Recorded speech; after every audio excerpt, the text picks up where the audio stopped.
Le Conseil pour la réconciliation nationale prendra des mesures afférentes à la réconciliation. Elle convoquera bientôt les candidats aux élections présidentielles et législatives.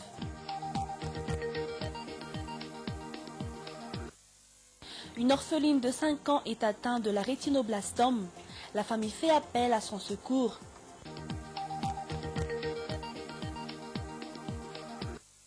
À l'étranger, les soldats maliens ont bénéficié d'une formation venant des instructeurs européens dans le cadre de la reconstruction de l'armée malienne. Voici le journal présenté par Suzetta Randjemiarsou.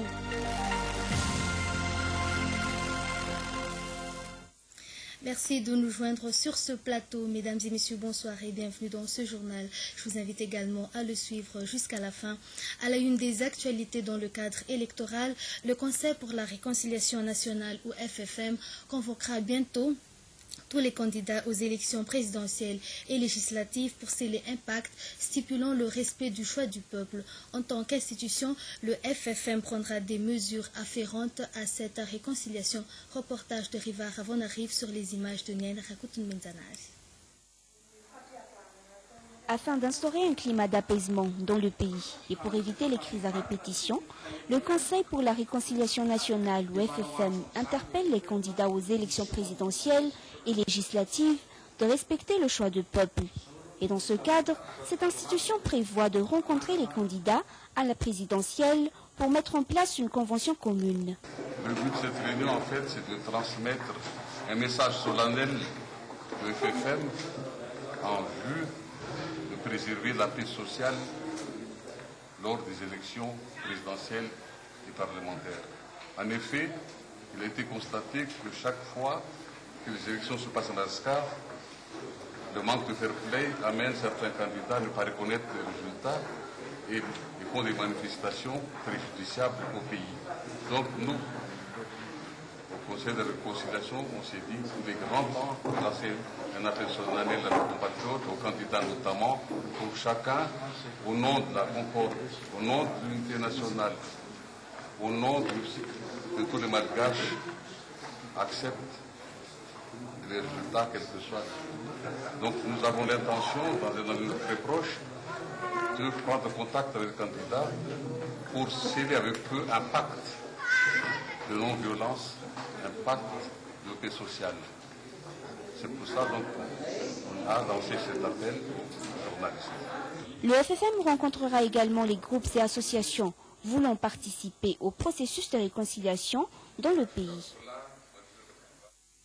Et puis, toujours dans ce cadre, les enseignants-chercheurs au sein de l'Institut d'études politiques à Madagascar ont créé des matériels qui serviront à aider les journalistes dans le traitement des informations en cette période électorale. Ces matériels permettront également à aider les citoyens civils dans la réception des offres octroyées par les candidats présidentiels. Les détails. En vue d'aider les journalistes dans la récolte des informations afférentes au cadre électoral, les enseignants-chercheurs au sein de l'Institut d'études politiques Sizan Panjan ont créé des matériels qui serviront à aider ces journalistes dans le traitement des informations, mais aussi afin de faire connaître à la population malagasse les offres octroyées par les candidats à la présidentielle.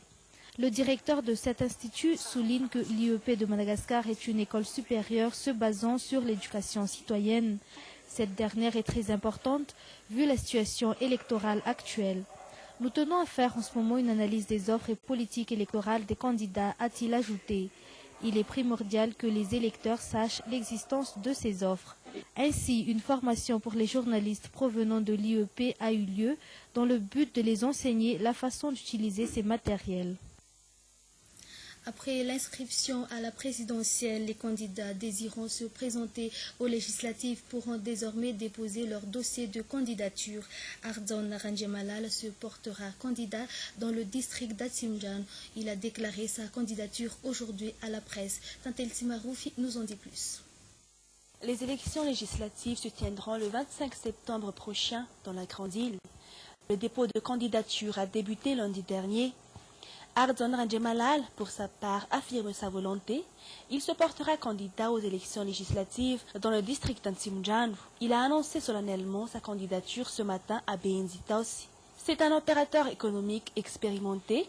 Et dans sa candidature, il est soutenu par de jeunes opérateurs économiques œuvrant dans différents secteurs d'activité. Selon ce candidat aux législatives, il est du devoir des professionnels de veiller et d'entretenir une relation directe avec les habitants et d'être plus proche d'eux. Selon ses dires, une élection de proximité est primordiale pour mieux déterminer les problèmes depuis la base, c'est-à-dire au niveau des Fouktani, au niveau des communes et voire des districts, afin de parvenir au développement de chaque localité. L'on sait que le district d'Antimjan est le district le plus peuplé de la capitale, car il compte actuellement 541 000 habitants et la majorité sont en chômage. Étant un opérateur économique, ce candidat prend en compte ces problèmes au niveau de la société.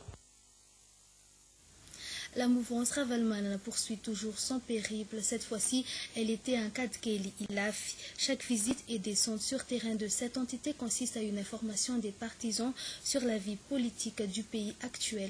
Tantel Timarouf sur les images de Fanir Andjen Menzanari. Lors de cette visite de la mouvance Ravalman à un Kadkeli Ilaf ce matin, la Laura Valman, épouse de l'ancien président et non moins candidate aux prochaines élections présidentielles, a parlé des affaires politiques de la nation en général. Selon ses dires, il est primordial de confier la vie de notre pays au Seigneur. Elle a également fait appel à l'Union nationale pour contribuer au développement de la Grande Île. Lors de son allocution, la Laura Valman a sollicité la participation de tout un chacun dans le redressement du pays afin d'assurer un avenir meilleur à la génération future. Un culte s'est tenu à l'église protestante Belancha Ilaf Tirsalima Vauvau avant cette rencontre. Et puis, dans un tout autre sujet, 3 communes dans le district de Bricaville ont bénéficié des nouvelles infrastructures octroyées par la vice-primature chargée du développement et de l'aménagement du territoire. La somme totale de la construction s'élève à 500 millions d'ariars. La gendarmerie nationale a également eu sa part. Les détails sur un reportage de Lampmalala Rassata. Plusieurs communes dans le district de Bricaville ont bénéficié des infrastructures, y compris la commune rurale de Vuichanivun. La somme totale de la construction est de 81 millions d'ariars, octroyée par la vice-primature chargée du développement et de l'aménagement du territoire. Ces infrastructures se décomposent en plusieurs bureaux, dont les autres salles sont destinées à collecter les produits locaux. En effet, depuis l'année 2008, plus de 200 personnes ont eu leur titre foncier dans cette commune. Quant à la commune rurale d'Andouvrantou, elle a également bénéficié d'un hôtel de ville pouvant résister à des catastrophes naturelles. À part cela, un centre de santé de base et des écoles ont été également mis en place. À noter que c'est le FID qui s'est chargé de la construction sur le lieu.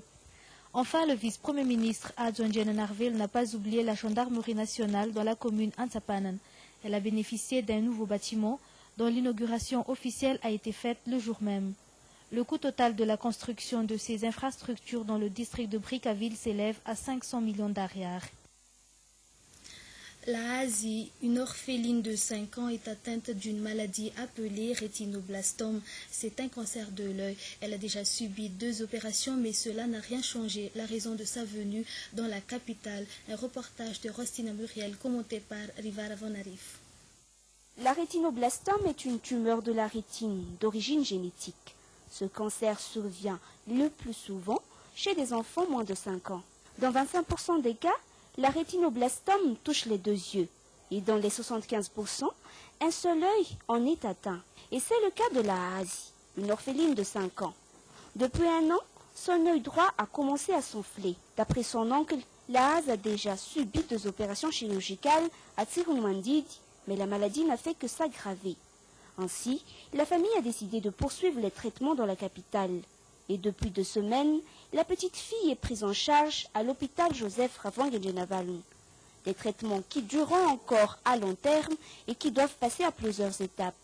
Raison pour laquelle elle lance un appel à l'aide aux autorités et aux personnes de bonne volonté. Ainsi, pour ceux qui veulent lui apporter leur aide, ils peuvent lui rendre visite au service oncologie de la Chiera, 2e étage, porte 209, ou appeler les numéros 033 84 464 46 ou 032 51 174 80. Et puis passons maintenant aux actualités internationales, notamment au Mali. Dans le cadre de la mission de reconstruction de l'armée malienne, des soldats maliens ont été formés par des instructeurs européens. Ils sont au nombre de 700, issus des différents corps de l'armée malienne. La situation sur place. Au camp militaire de Koulikoro, à une soixantaine de kilomètres de Bamako, ces soldats maliens sont maintenant bien rodés. Cela fait plusieurs semaines qu'ils sont formés par des instructeurs européens dans le cadre de la mission de reconstruction de l'armée malienne.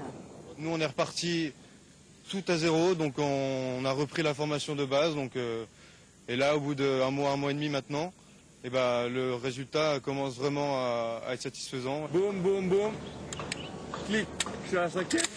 Une formation de base pour certains et un rappel pour d'autres. 700 soldats issus des différents corps de l'armée malienne font partie de ce premier bataillon. L'entraînement s'accélère, mais les militaires ici présents sont tous volontaires et très motivés.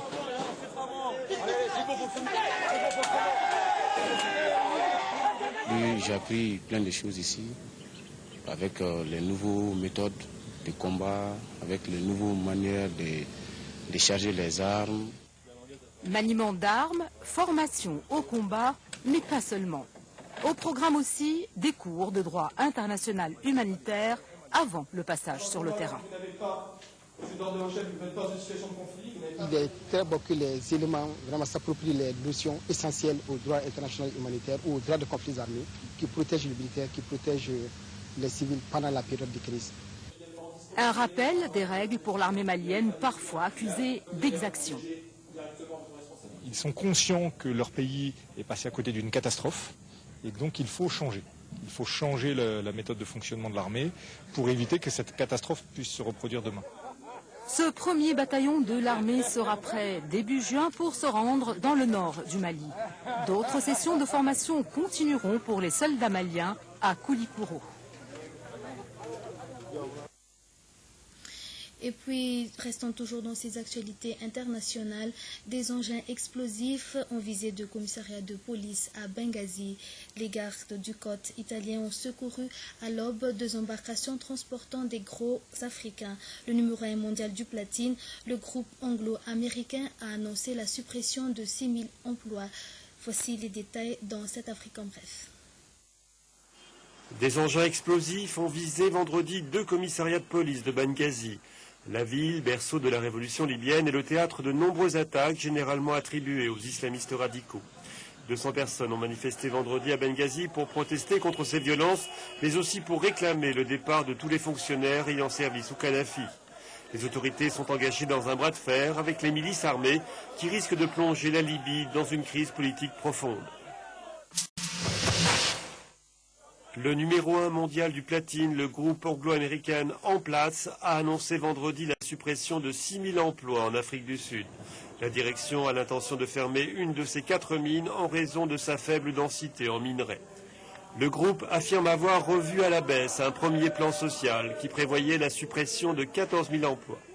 Ce nouveau plan affecterait essentiellement le bassin minier de Rustenburg, épicentre d'une vague de grève ayant fait 60 morts en 2012.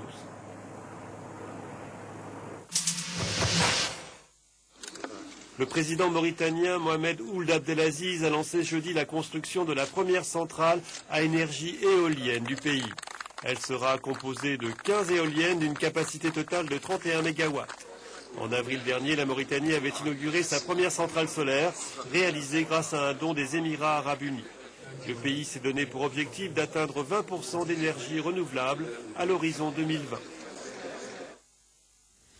Et c'est ainsi que se ferme le rideau de ce journal en version française. Je vous remercie de l'avoir suivi jusqu'à son terme. Bonne suite de programme à tous. Au revoir.